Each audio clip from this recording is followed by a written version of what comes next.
Hello and welcome to the Pocket Gamer Podcast. It is episode number 518. My name's James Gilmore. Joining me today is Dan Sullivan.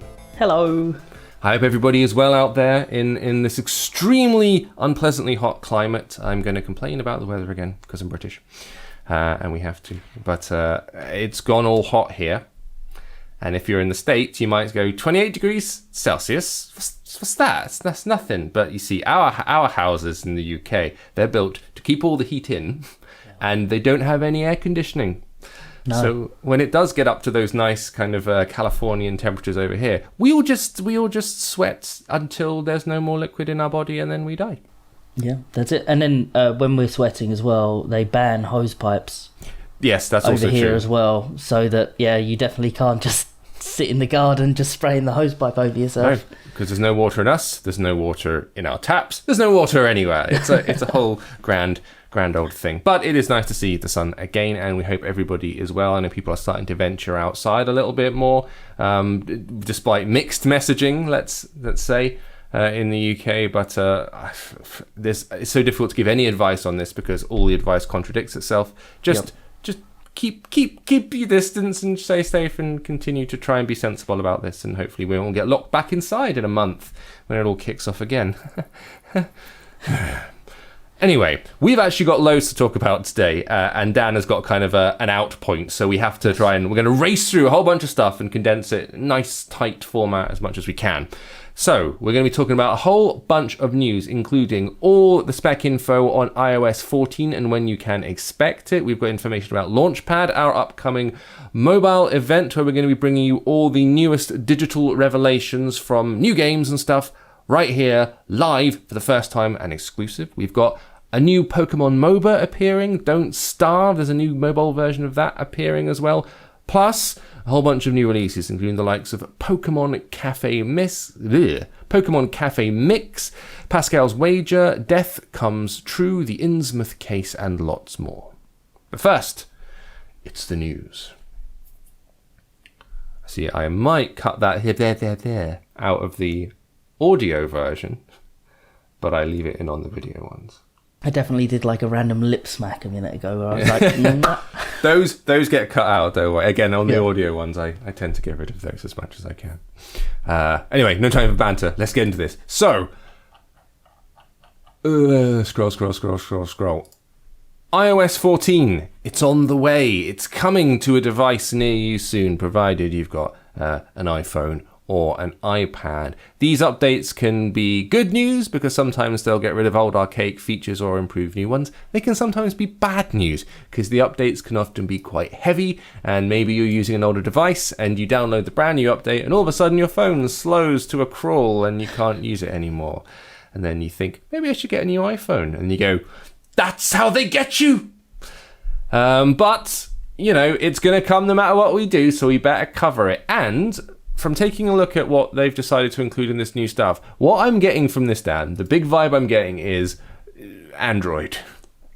Well, whenever we see a new features list for Apple devices, they tend to give off that feeling anyway. I definitely see a lot of kind of like, whenever there's a new iPhone announcement and they talk about new features, I see a lot of Android users online go, yeah, this is a cool new feature 2 years ago. Yes, there's lots of that shade. There's definitely a lot of that. So if they're closing the gap, I guess that's good. But yeah. Apple have always been about security and securing their own ecosystem. So it makes sense that, like Nintendo, they're a little bit slower because of that. They are much more cagey about it. This one seems to be leaning much more towards the idea of customization, of allowing you to move things and place things on your home screen, to put custom widgets in there, all that kind of stuff, which, again, on Android people have been doing since year dot, but on iOS, as you know, you can certainly move icons around your different screens, but you can't necessarily make sure that some stay at the bottom and some stay at the top with a gap in the middle. No, they've all got to flow in that nice, neat little line, and they've had those particular rules in place since the beginning, and they've been very reluctant to let you mess with their look. They want their device to look a certain way, and they don't want you to go ahead ruining it with your shuffling and all that business. But now it seems to be that they're relaxing the chains a little bit. So there's something called a smart stack, which allows you to store, widget, and swipe through all of them without going to a different window. This actually leads into another advancement, which is that they seem to be really leaning into the whole picture-in-picture, do multiple things while keeping other apps open vibe. Cool. So, for example, when calls come in or calls from other apps come in, if WhatsApp calls and things like that, there'll be tiny little drop-downs that appear at the top or the side or something while you're still doing your business. They won't have that occupying the whole screen thing where it just completely overtakes the display. Yeah. And you'll get full proper picture-in-picture. So they did a little demo where someone was watching on Apple TV and it goes into picture-in-picture as you start to interact with other apps. That's kind of been there in the iPad OS for a while because they are different, iOS 14 and iPad OS. And I think they're bringing that more into the mobile version as well. More compact Siri. See, I never used Siri, right? But apparently Siri would, again, take up the whole screen when you used her.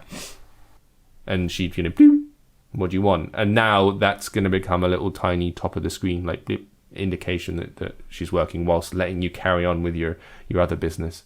And they're doing their own Translate app, which is, okay. I use the Google one because I'm an Android boy, but being someone who visits Colombia a bunch and a wife who has Spanish for a first language, I am maybe slightly ashamed to admit that I use the Translate app more than I probably should to work out what's going on in my life. So if I had an iPhone with me, that's nice, I guess.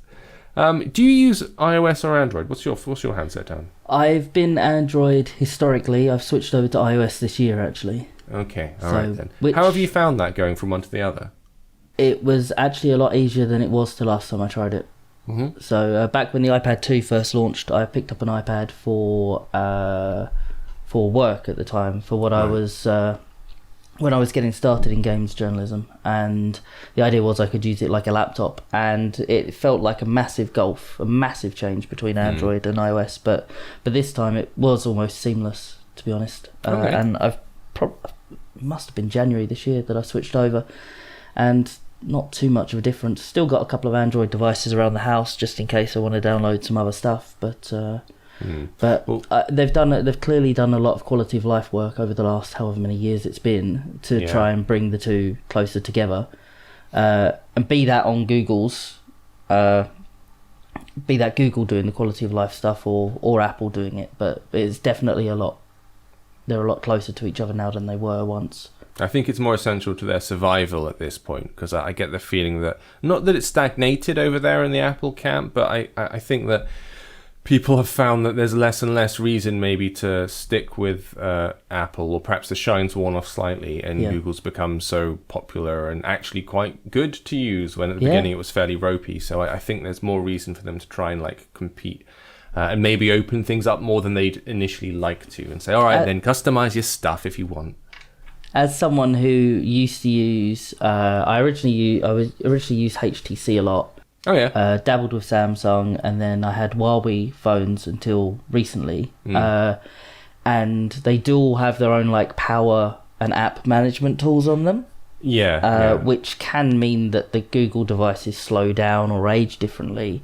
And I spent a lot of time working with a lot of people who swore by Apple devices, and I know a lot of people who swear by Android devices, and you're just hearing the same arguments really over time. But people like Apple because it's got that ecosystem, because they made their own apps, because they control what you can and can't do. But then you hear people with Android go, yeah, but you can get basically anything for free on it if you know how. And and so as Android becomes more accessible and and the average person becomes more tech savvy, we don't need those guardrails up or those accessibility tools to make an iPhone easy to use for anybody, even if you're terrified of phones. And Google and Android is a lot more accessible now anyway than it was, whereas first Android would have been much more daunting than Apple. Yes. It's certainly the avalanche of options that you're given, and hey, engage developer mode and all that kind of stuff might seem a little bit if you just want to press the thing and have your messages appear. Yeah, and in terms of, you're talking about power management, and you're right that everyone will skin the stock Android with a different type, Samsung used to do their TouchWiz, I don't know what it's called now, or Touch Sense or something like that. But everyone has their own little version. It's MUIU on the phones that I use, because I've got those Redmi Notes. So that's their version of it.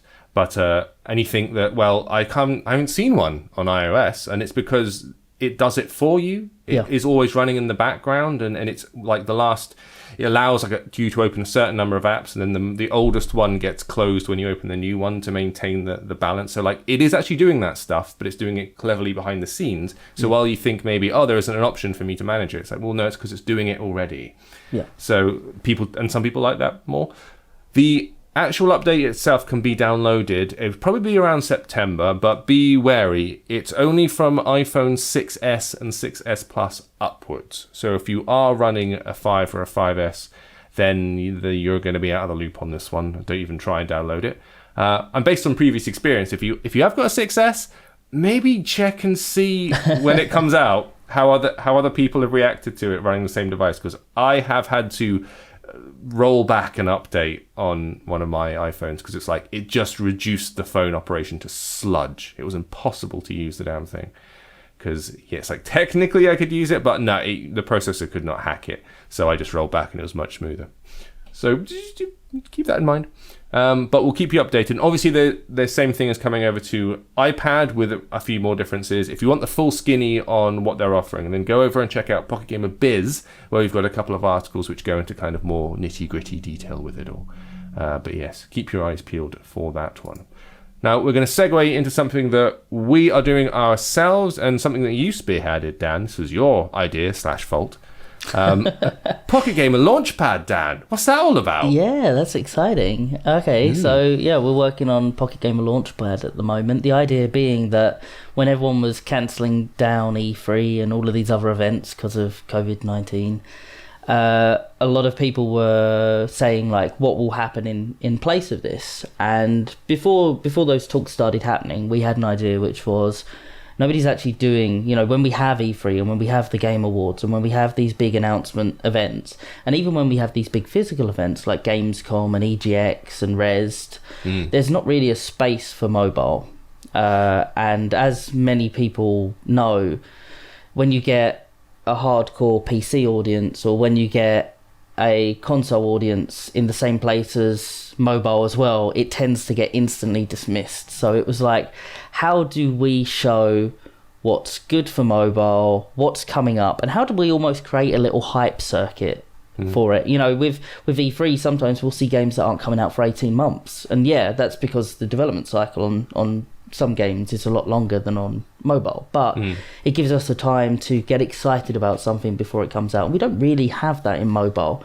We sometimes get a 2 or 3 month lead, unless it's something coming out of like Tencent, for instance, or development Nintendo. time is often a little bit quicker, not necessarily with the big games, but and it tends to roll out a little bit softer. But you're right, I've been at E3s where they're showing a game off and everyone's going ooh ooh ooh, and then it comes up at the end like coming to mobile, and everyone goes exactly, and that's the reaction. And obviously that doesn't, I understand why in some cases, because maybe you're hyped for a console game, but sometimes it can be just the unfair dismissal of a platform which has got like increasingly like incredibly good games on it. So that's what we're sort of spotlighting, isn't it?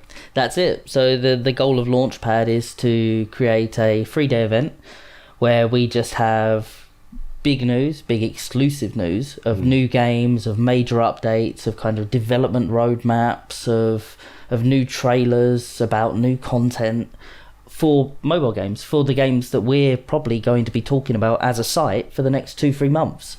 And it's just a way to start that conversation. So we're going to have exclusive articles going up. We're going to be talking to and working with loads of developers who are going to effectively like reveal their games or reveal new updates for their games for the first time.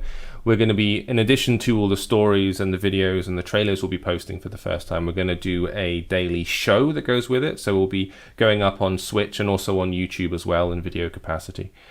So I'll be basically talking to a bunch of the developers. I'll be playing the games or showing the trailers for the first time and just making a little bit of a thing out of it, because we're not going to get the E3, we're not going to get the Gamescom and that, and it seems a shame to just go, well, all the consoles and the PC are doing their thing and there's nothing for mobile. So that's where we step in. Hopefully it's going to be great. I have every hope in it. But July 23rd to July 25th, that's when it's going to be running. And if you want to either mark it in your calendar to turn up and watch it and check out all the new stuff, or even if you're a developer and you're interested in getting involved and you want to reveal something yourself, maybe head over to pocketgamer.com/launchpad and you'll find all the information and contact details over there. It'll be good. We do events for a thing, have done for years. They're all right. Come and join. Get involved. I think this is the first digital mobile games event, and I think it might actually be the first mobile games specifically event for players who play games, rather than obviously we run a lot of business ones. So this is for you guys listening. So come and get involved. Now, talking about big gaming announcements, we had a bunch of Nintendo things that were mentioned. We're going to be talking about a Pokemon game in a second, but first, Pokemon Unite got announced with a little bit of gameplay. This is from Tencent and Timmy Studios, which I believe are the guys who also work on PUBG Mobile and Call of Duty Mobile. Yeah, Timmy are very busy mobile developers. So. And so this is the mobile MOBA version of Pokemon. Looks like much more of a League of Legends-y sort of thing than a Clash Royale, for example, based on the gameplay. But it's going to be 5v5 matches. It's going to be available on mobile and Nintendo Switch. There is a gameplay trailer. Gameplay trailer is a bit generous. There's about maybe 10 seconds in the whole minute. Most of it's kind of FMV and business, but they do show the thing in action. And when you pull back and see the whole map, it is that classic oval with the the 2 tracks, top and bottom, then one down the center, and then the thing in the middle. And I was getting big Vainglory Dota vibes off of it. And it's doing the kind of camera at the 3/4 angle thing as well, rather than straight down. So definitely more like that than anything super light. But that said, I'm sure the fact that it's on Switch and it's on mobile, it'll have concessions. Apparently it's going to be strict time limits, catching as many Pokemon out in the wild as you can. Whoever has the highest score at the end will be declared the winner. And then you build your roster, you level up, you unlock new moves, and then you can customize your skill sets accordingly, which is different from a standard MOBA. It's not just like kicking the crap out of people. There's the capture aspect as well. I don't know if you're a Switch guy, right? I no, not really. No. Okay. I play mobile. What about Pokemon? I used to enjoy Pokemon a fair bit. I've not played the last probably 2 or 3 issuings properly. When I was working in retail, I was the person that used to kind of do them 100% and catch every Pokemon available in that version and import all the Pokemon from the previous one to have a full Pokedex. So I was pretty serious about that. But I think about the time that they rolled out the subscription-based Pokemon Bank that allowed you to transfer them between generations, I was like, something's changed. It's a bridge too far, is it? Yeah, exactly. Okay. I'm quite interested in this. I think the Pokemon IP can be used for good rather than evil. And I think that this... And I think this seems quite interesting. I know MOBAs are a bit old-fashioned now, but... I guess. But I think there were gameplay ideas there that worked. I think Pokemon is a good competitive IP. A lot of people are aware of it. A lot of people have the brand knowledge of it. I just think that it's a really good idea. Well, they've turned their hand to most things. You've got, the standard RPG fashion they've always done, but, with the Pokemon Go remote thing, we'll do a MOBA version. They've got loads of card games. The Pokemon TCG is very well regarded and popular, so they can do what they like with it. I'm waiting for the, Mario-style kart racer. That'll appear at some point, I'm sure. Yeah, Pokemon Racer. That'd be great. Why not? I haven't done it. I'll whack a Pikachu around a track. That's it. So they're classifying it as a mid-core MOBA. We are expecting it 24th of the series. 24th. Hang on, that's Presents. I think that's the date it was aired, wasn't it? Yeah. So I don't know when. Well, what was it? It just says free to start, by the way, which is Nintendo's way of saying free to play without getting sued by angry parents. That's their move. But I don't think they've got a concrete release date yet, but we'll keep you informed, as we always do, when these things appear. Another thing that's also getting a mobile-centric release is Don't Starve. Now, we covered that like a few years ago when it came out. Obviously, it appeared on PCs and that first. They got the mobile version over, which was very good. It's kind of a wilderness survival sim with a really nice, almost Tim Burton-y aesthetic. Lots of hand-drawn, big, bold outlines, art style, a bit creepy, a bit weird, crafty, survival-y business. Did very well. They've got a new version coming out called Don't Starve New Home, which apparently is a multiplayer spin-off that's been developed specifically for iOS. Now, the interesting thing that we noted in the article is that Klee, the developers, aren't involved in this one. And once again, the reins have been handed over to Tencent, but this time it's Tencent and Shenkyu Games who are dealing with it. But I'm interested to see how the multiplayer thing works in a survival game. Is it people running around trying to build the best base/tent or smashing down other people so that they can't survive? I'm not sure what the focus will be. So they've done a co-op one on PC, which was Don't Starve Together. Okay. Which was quite enjoyable actually, and certainly made it easier for people who struggled with the core game. But yeah, I'll admit I've not sat down and watched through the trailer yet and seen if it is like PvP or just cooperatively PvE. One thing of interest is that this is another one being published by Tencent, isn't it? Yeah. Is that Don't Starve is one of the success stories of games being ported to simplified Chinese. Oh right. Okay. When that conversation comes up, basically Don't Starve is one of the kind of go-to games where people are like, adapt it into simplified Chinese, because that is a massive audience, and if you can get it over there and get it available to them, they might buy it. And Klee did so well by just running it through translation, and right. They had I think I saw stats where there were weeks where like 70% of their sales were coming from the Chinese market, which until they ported to simplified Chinese, that market just wasn't there.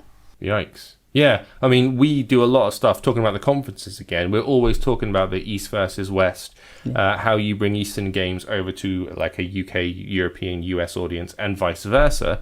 And so much of the industry is about like, how do we crack that? How do we make these games translate? And it's not as simple as just putting all your dialogue into Google Translate, hitting Chinese, and then just there, done. Because it's so much more than just the words. You have to get proper translators to do it because loads of nuance gets lost. But also, the type of game it is, the UI, the colors that individual cultures respond to. Like red means something very different to one culture versus what it does over here. And so you have to factor in all this stuff because you'll end up making your game say something you don't mean it to say if you don't get it quite right. And then all of a sudden the room doesn't look dangerous, it looks warming or something like that. And all of a sudden the villain doesn't look as much like a villain, and all of this stuff that you've got going on is suddenly not quite working. And so it's proper localization. I'm not too sure about the depths that Klee went to localize it, but they were definitely one of the people who got good translation in there. I don't know if they had much in the way of words in the game that actually needed translating. If I remember correctly, there wasn't, other than items being named, there wasn't actually too much going on in text-wise.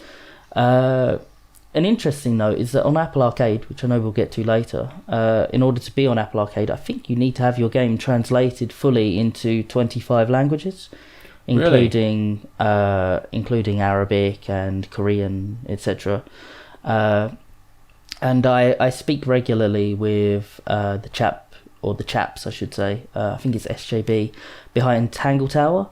And because they had all of the translation work done just to be accepted onto Apple Arcade, when they released their Steam version, they had all 25 languages there and in place, and they got like some Let's Players in, I feel like it's Korea, I might be wrong, but either way, in one of the East Asian countries, and it got picked up by like 2 or 3 streamers, and so all of a sudden they just had skyrocketed sales from over there, and they just had this unprecedented, unexpected success that just came from actually being localized properly in anticipation of release. So because you can't strike gold if you're not mining in the right place. No, and you can never underestimate like the fact that your game could have an international audience if you remember that they're there and caters them accordingly. It's easier said than done because doing that stuff costs time and money. It's like not Google Translate is a cheap option, which is why you see a lot of poorly translated games. But when you do it properly, you need to get proper translators in and pay them and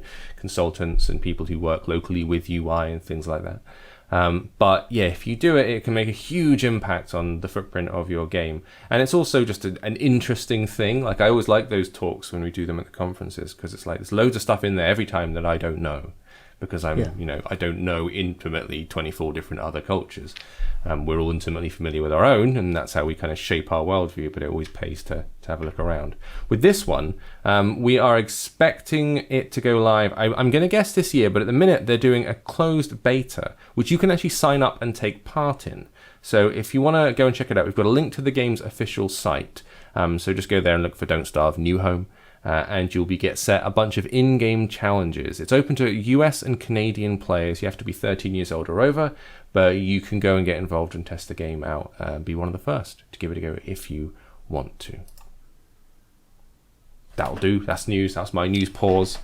So I'm just going to... Everybody drink. And then we have to... We're going to try and motor through this in fast time because I know you have to go. So let's do... Out and about this week. We're going to start with something a bit Pokemon flavoured. Pokemon Cafe Mix. This is a matching puzzler mixed with one of those food preparation games. Yeah. So the idea is you run a cafe, you got your little Pokemon working for you, you start out with your little Eevee, and someone comes in, they want a cappuccino, and in order to make the cappuccino, you have to prepare it yourself using little Pokemon icons, which are all in like a little vat. Imagine a coffee machine and a grinder, it has the beans in one of them funnels like this. Imagine instead of it being filled with coffee beans, it's filled with little Pokemon faces, all different Pokemon there, and then you don't press the grind button and watch them all spurt to blood. That would be an interesting but different game. Here, what you're supposed to do is you're supposed to drag your finger through and match them up in that classic sort of colour matching way that a lot of match 3 puzzlers do. However, it reacts very differently. Have you seen this? Yeah, I've seen a little bit of it. I've not played it, but I've seen probably half an hour, 40 minutes of it being played. And yeah, they jitter all over the place, don't they? So it's like you drag them through. Like you put your finger on one of them, on a little, Squirtle's face or whatever, and then you drag to try and mix up with the other Squirtles. And they don't have to be literally next to each other. You can you push them through as if you've grabbed hold of one in a big ball pit and you're smashing it through the other balls. And they kind of expand and pop around. So it's a big, almost like popcorn thing as you move it around. So it behaves very differently to a normal match 3. But the idea is, instead of just connecting them all, getting points and moving on, you have to get certain ingredients. So each Pokemon or each object represents a certain part of the ingredient to the thing you're making. So if you're doing a cappuccino or something, you might need to grab loads and loads and loads of Eevees, and then also motivate your speakers. So a little speaker, a megaphone will pop up in there, and you have to factor that in and grab that. They have little special things that appear that I think speed everything up a little bit, and you can not only grab them and then factor those into your joins, you can also link them together to make even bigger ones that then explode through walls or partitions that you couldn't otherwise reach in order to make stuff. I've had some quite fun experiences with the little food making prep games. I quite like the stress of it. Yeah. From a Cooking Mama or from... no, I'm not thinking of Cooking Mama. What am I thinking of? Overcooked. That's great for, making your friends hate you. Cook Serve Delicious is my go-to. Is that your one? I think Cook Serve Delicious is absolutely fantastic, and everybody should play that, and they should release the new ones on mobile as well. But yeah. I can see you're a diehard. Well, I was initially disappointed when I fired it up and I realised, and the screen appeared, and I was like, oh, it's a match 3. But it's not. It is different, and the presentation is through the roof. It's a gorgeous looking thing. Yeah. I'd almost like it to be an RPG just so I could hang out with those characters that look like that. It's so, that pastel 2D style. It's so good looking. But I've done about half an hour. It's going to be light, but there is more to it than I initially thought, which is good. We'll have to wait and see about reviews and stuff and how the free-to-play works, whether it starts to sting you. But it could work. I wasn't appalled or anything. So you can go get that right now. That's free to download, iPhone and iPad and Android at the minute. Pokemon Cafe Mix is the name of that one. We'll cover Pascal's Wager. This came out on iOS a while back, and we did plenty on it. This is the definitely not Dark Souls game that came out and was probably the best of the definitely not Dark Souls games that have appeared. Yeah, it does a fairly good job of it, and we were broadly positive about it. We've had we've had updates since. They've taken it very seriously. It's a premium game. It was released about £6 or £7. And your man, the developer behind it, has followed up and released, DLC that you can get for free. And there's been a lot of good aftercare on the game as well. It is now available on Android. You can play the new Game Plus version. The expansion is called Deep into the Dark Mist. That's currently available at the minute. Did you get a chance to have a go on this one? I've not given it a go. I'm quite trepidatious when it comes to Souls-like games. I threw myself really hard into Demon Souls back on the PS3. Right. And that I didn't have the little book that came with it that said, we advise you go through this way. So there was a lot of learning and a lot of resentment and a lot of distrust. Bitterness, recrimination. Yeah. And counselling. And then I did try the Dark Souls series. I got along really well with the Surge, which was a twist on it. Xbox one, wasn't it? Quite enjoyed that. One. Yeah. But yeah, I haven't tried out Pascal's Wager yet. Okay, well, this is a lot easier, if only because they've had to streamline the controls and everything. Yep. But there is still an element of tactics. It works about as well as can be expected, if you know what I mean, for this kind of thing. They're never going to recreate the experience because it's kind of impossible, but it does a pretty good job. We've got the stats list, so the minimum you need is a Snapdragon 625 and 3 gig of RAM in order to run this, because it is a big 3D affair. It does look pretty, good, pretty Dark Souls-y. And currently, the launch time discount is $3.99 or £3.99. It'll probably be around double that when it's full price. So if you've been hankering for this one and you already know you want it, maybe go ahead and grab now. If not, if you're on the fence, go and check out our reviews and everything else, because we've been covering it and the updates in full. Now, I don't think either of us have played this, but Death Come True... I've not played it, no. I've read a couple of reviews already, because a couple of people broke embargo and got stuff out yesterday, and I've seen some reviews on the back end of the site. Our Pocket Gamer one went live this morning, actually, which is quite different than the one that Campbell's put up over on 148 Apps. So, really? We've got our contrasting opinions. That's good. Yeah, we've got like a 4 and an 8. So wow. It was interesting to read through. Yeah, so... I think it'll be divisive, though, because this is the new thing from the guy behind Danganronpa. Yes. Which is obviously why people were kind of, and pay attention. But what he's done here is, rather than it being a kind of anime-style game, it's a full FMV, like classic... Like it's a movie that's been shot, and then you're making decisions and choosing where it goes. But it is another group of teens or group of characters locked in, or it's in a hotel by the look of it. FMV thriller, and the idea is who's doing weird things, who's done murders, all that kind of stuff, which itself is very Danganronpa. Yeah. But real actors and really shot. And as you say, Campbell was quite pro it. Cameron, not so much. The thing is, Cameron's got, like yourself, and I guess a little bit like myself, he's got a little bit of a background in video and in movie and in film. I don't know about if your background ties over there, but I did media studies and film studies when I was at college, before entering the wonderful world of writing. And I know that Cameron did similar as well. And so I guess looking at it from a movie maker maker angle, it might be underwhelming. I mean, FMV games are notoriously, the best ones are really campy and pulpy, and there's stuff wrong. Like the other year, there was Contradiction came out. I don't know if you've played that, but I didn't play it, but I saw the videos. Fantastic, so good for being goofy and daft. Yeah, and this. Do you know what this means? But yeah, and yeah, so maybe on that level, for some people it will be a disappointment, and for other people who expected something like Danganronpa, maybe it could go either way. So what we may have is a situation where Campbell's appreciating it for its campiness, for its or weird weaknesses, or what you might perceive as a weakness. That's it. Well, Cameron's saying, I could do this better with two of my mates. Which is kind of what he says. So his idea is like he wasn't expecting the full Friday the 13th level goofiness, as he says, but of like there are different failure states you can get from playing through the game multiple times, and obviously he did go through it a bunch of times to see what decisions changed what.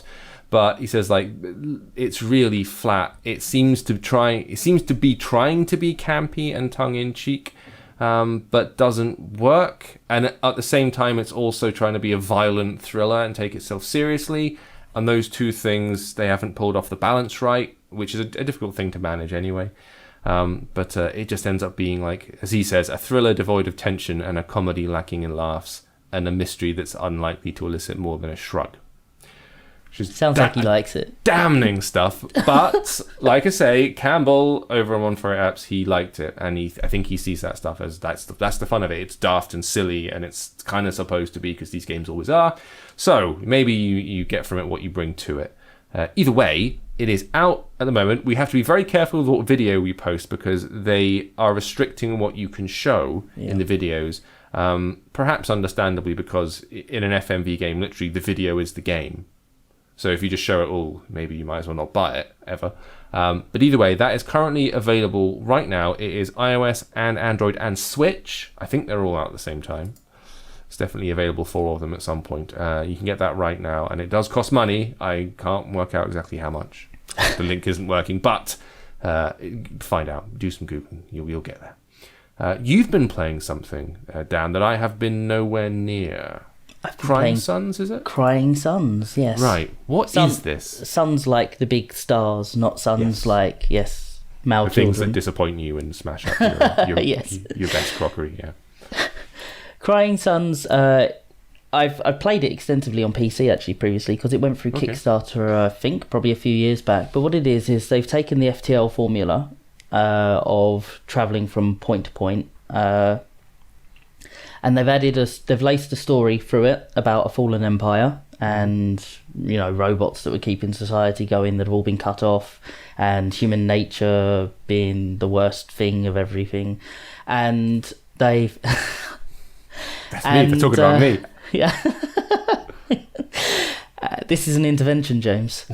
About time. Where the hell have you been? And they've added just a really nice combat overlay to it. So you have kind of one ship at the top, one ship at the bottom, and then there's like a hex-based grid in the middle that's pausable real time, and you've got kind of different types of ships that you can send out to fight, and your ships can use the weapons as well. So you might deploy drones that are good against frigates, or fighters that are good against drones, vice versa, and there's a couple of other things in there too. You've got lieutenant kind of hero characters that you can assign to your ship that improve it in certain ways.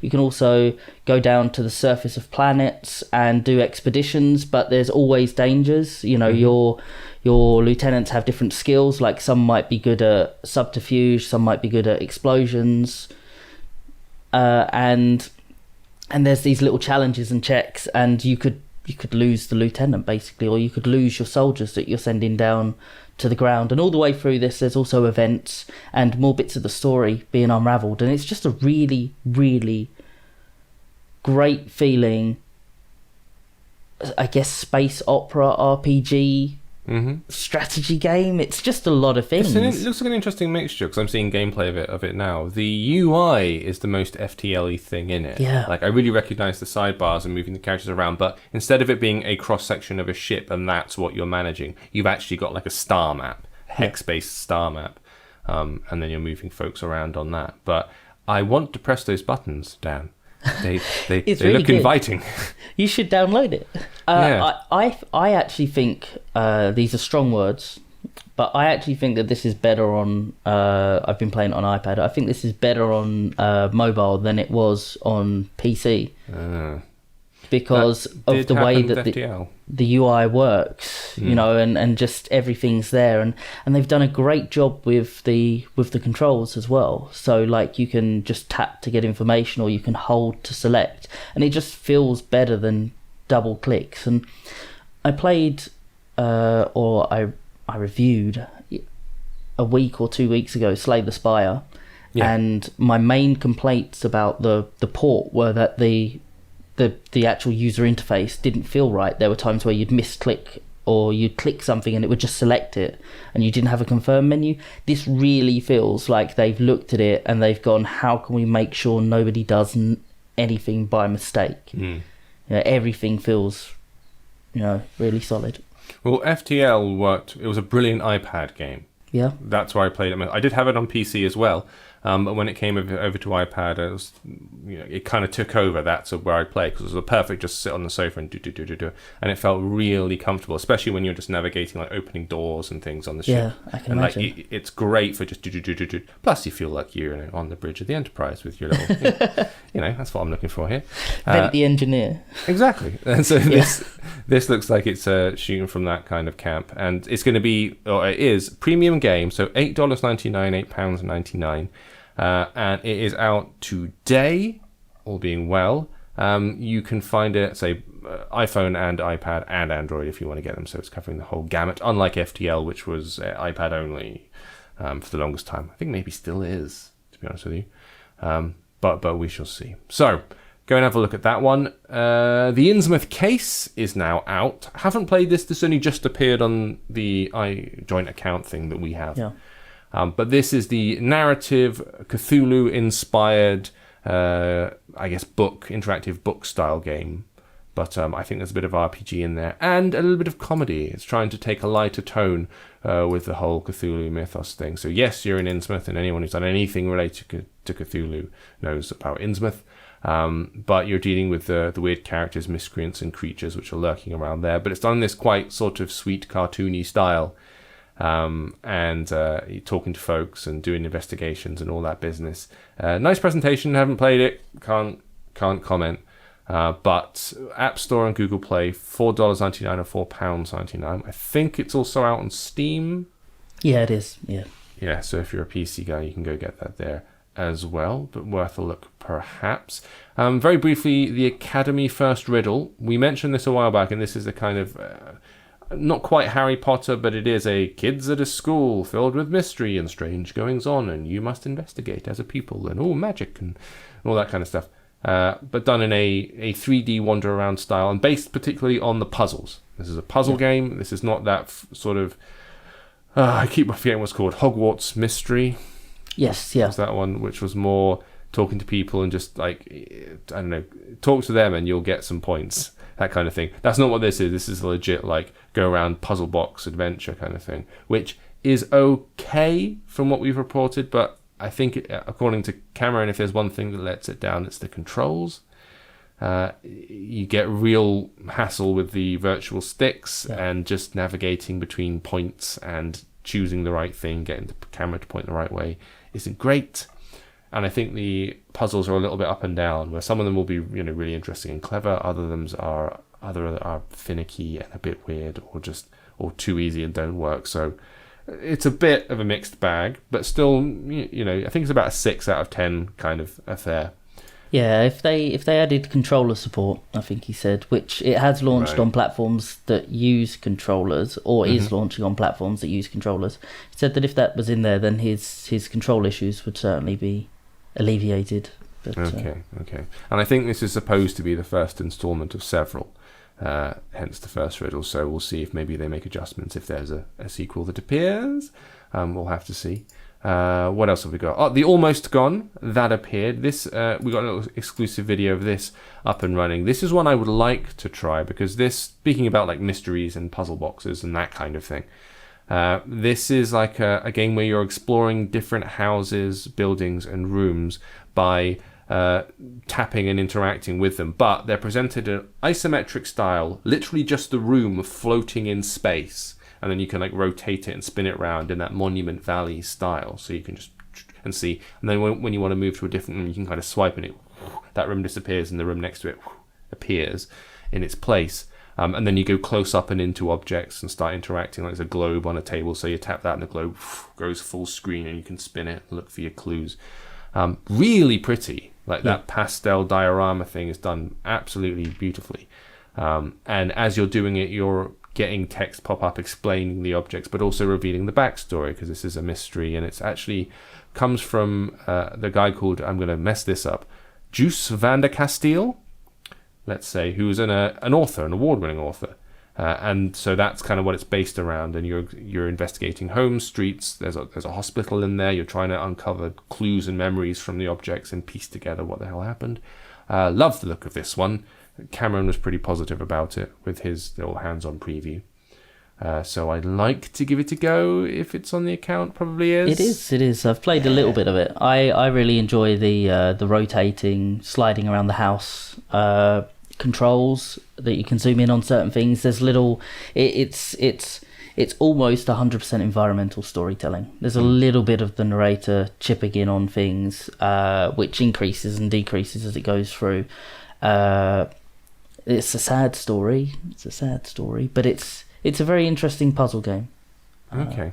Well, I'll definitely give it a go then. So this is a $3.99 or £3.99 game you can get for both the App Store and from Google Play at the minute. The Almost Gone is the full title of that one.